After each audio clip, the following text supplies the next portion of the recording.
Ladies and gentlemen, welcome back to another American Reacts. I'm in the mood to get back into some Australian national parks. I know there's many, even more than the U.S., which is very impressive. It's beautiful land. What can I say? As you know, I was on holiday in beautiful New Mexico, and yeah, the Southwest is full of national parks. Yeah, I want to see some cool, beautiful scenery, so why not look at some more?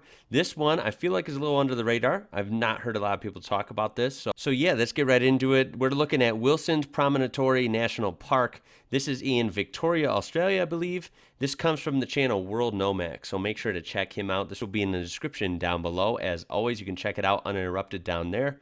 And yeah, this is supposedly from the description the southernmost tip of Australia's mainland. So not the super south, because that would be Tasmania, but the mainland. This is about as south as it gets. So that's the look. Sounds pretty interesting.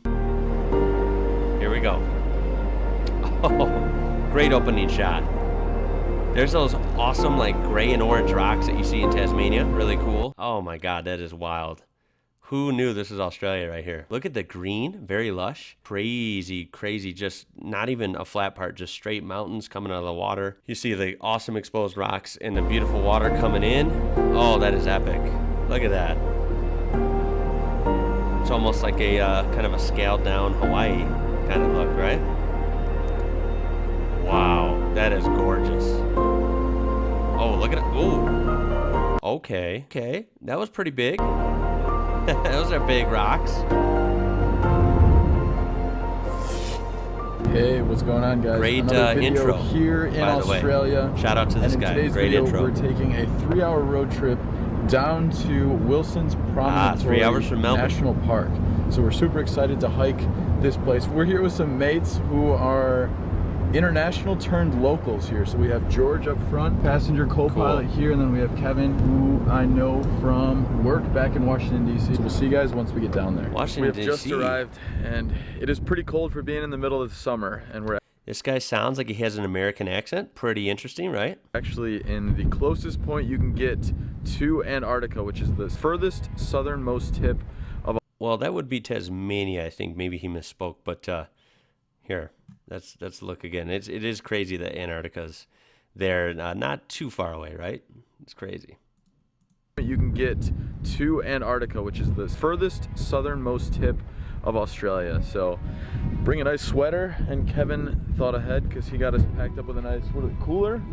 Esky. A good old esky here. Esky, yeah, because there's not too many right. Maccas around here, which is, for those of you that don't know, Maccas is McDonald's. They don't have too many just sitting around on the side I of the road imagine this here. is So pretty tucked let's go away ahead by and explore itself. this place. The last time we did a hike, we were climbing up Mount Warning. You really realize how much you're missing when it's pitch black and you're climbing the mountain. We're only like 10 minutes into this, and there's already these amazing views behind us. Wow, that's pretty epic. That is pretty epic for sure.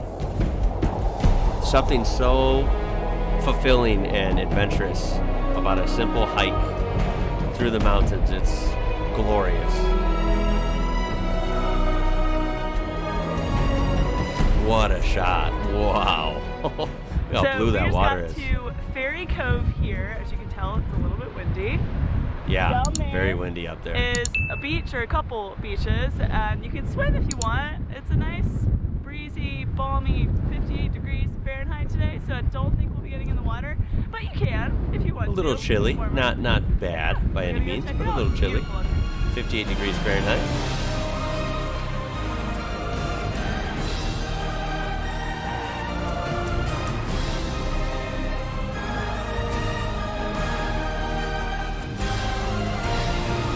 Wow, really cool views. Look at that radical, that view with the rocks. That is so neat.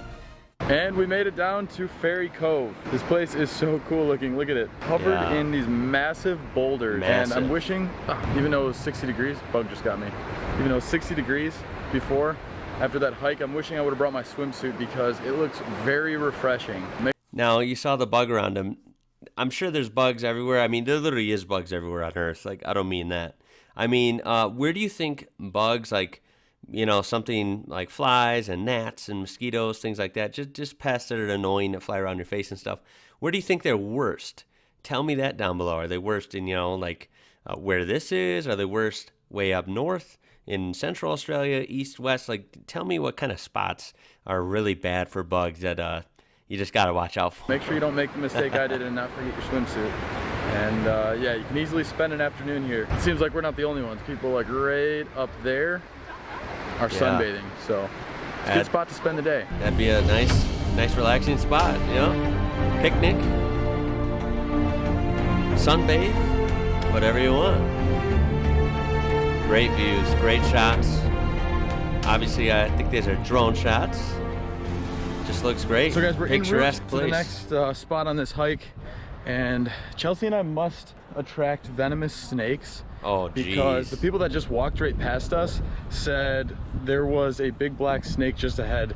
So it's funny because we talked to friends here that live in Australia, have been here for at least a year, and they're like, yeah, we've never even seen a snake. And we've been here for a couple weeks and we've seen this. If we end up seeing this snake further down the trail, I should probably be watching for it right now, not vlogging. That would be the third snake we saw in basically like 3.5 weeks. Now Isn't we that how are it goes, en right? route to Tongue Point. Probably gonna jinx myself, but it's been about 5 minutes since we passed those people and no sign of the snake, so we That's might good. be in the clear. Maybe it slithered away. But Game of Thrones I love those fans, orange rocks. Can you comment below if this is like from a scene? Because all of these landscapes for some reason remind me of Game of Thrones, even though I've only seen the first season. So maybe it's somewhere in the first season. We've made it to another lookout point. Didn't watch that show, For all you so I wouldn't know. junkies out there, this is not a bad spot for you. You can look down probably like 40 feet and you can see these intimidating waves just smashing against the rocks. Damn, that wind is real. We have a few brave ones all the way out here taking photos. Oh, jeez. Yeah, that's not for me. I'm too scared. But it's pretty beautiful out here. Look at these massive rock formations. Those are nuts. Millions of years ago. The one thing I like more about this hike than the Great Ocean Road is there are way less flies here, as I'm getting bit by one right now. That's what I mean. But at the Great Ocean Road, Like, there's going to be some, obviously, but some spots might be worse than others. It's nice. It's a wild wallaby. Oh, there's a wallaby. Ladies and gentlemen, Chelsea just encountered her first wallaby. There you go. Even down there, way on the southern coast. Just gotta pet it. That's what's so cool. They're just everywhere. We just made it to Tongue Point, which is the end of the Look at hike. that. We're on Whoa, the tip hold of the- up. Look at that. If you can see my mouse cursor. Dude, how weird is that you still have some greenery, but this exposed rock. It's so smooth, like it was just like washed off. And you see the perspective, you see the human size of the human there, and then that, like, that's in the distance and still looks huge. It's funny because I don't know why, it just has a look of like a boulder you could hold in your hand, like a little rock, but it's gigantic. It's really cool. That section right there. Wow. Just beautiful Tongue Point. 360-degree views, ocean, rocks, islands. It's Jeez. just beautiful. This hike has been amazing, really easy, a little bit of up and down, but nothing anyone can't handle. Here at Tongue Point, it is so beautiful. Like, you just wonder how a natural landscape like this is formed. Yeah. The boulders here are massive and the waves are just constantly crashing into it. It is absolutely a sight to see. It's so Look at that. phenomenal Okay. here. But be That careful. is insane. It looks like, literally, it looks like a rock garden in someone's yard. Like just some random rocks, and someone like shrunk these people, like Honey, I Shrunk the Kids or something. Looks like they shrunk these guys with a shrink ray or something, you know? Like, it's so weird. They just look like boulders, but they're huge. And that orange with the gray, it's so cool, right? Careful walking around on these cliffs because it's a long way down. Definitely gotta be careful. Very scary ocean. This massive rock behind me, this is probably what, like, back during ancient mythology, they probably thought like Zeus would toss this massive boulder around. I don't know, what do you guys think? I don't It's know. gotta be like 100 tons. Maybe 500. Probably more than that. It's literally the size of like 5 school buses and it's just a big rock. This is some man. full-on rock climbing down here, but it's nice. Looks fun. A break from the wind in this little valley of rocks. Yeah. So it's kind of cool. Look at this little passageway right here. This massive boulder. It just looks like it's gonna crush you if you walk through there. It almost looks like that little rock right there is holding the whole thing up. Probably like perfectly stable, but the way it looks. So guys, we just finished up the hike here and it was so much fun. The landscapes were so beautiful and it was a pretty easy hike overall. And so if you're in Melbourne and you want a quick day trip somewhere, it's only about 3 hours, like I said before, to get there and back, and so you can absolutely make a day trip out of it. So yeah, actually this is the last video we're gonna be making on Australia before we head to New Zealand. So hit that subscribe button if you don't want to miss out on any of those videos. Hit that like button if you like this video. Well, there you have it. That is the end. He's got a great vacation going, or holidays, you guys would say. It looks like he saw some cool stuff in Australia and then heading to New Zealand next. Wow, I mean, come on. You got to admit, New Zealand looks epic. Wow. That is from World Nomac. And yeah, make sure to check him out in the description. Really, he is seeing some cool places. That place did not disappoint. I've never seen a national park type setting in Australia that disappointed. I never have. They're always really, really fun. And wow, there's just so much to explore. So that leads us to the comments down below. Please leave a comment down below. Tell me what you thought of this. Have you been there? What have you seen? How is the sunset there? What kind of wildlife did you see there? And where does this rank compared to some other maybe more famous national parks in Australia? Definitely looks like a fun place. It is way down there, so I imagine some people have not been to it. That being said, guys, leave a like on there, a thumbs up if you enjoyed the video. It really helps it out. I do appreciate it. Subscribe for more stuff like this. Check that description for this original video and other ways you can support my channel. My name is Ian. You're watching IWrocker. Until next time, guys. Catch you later.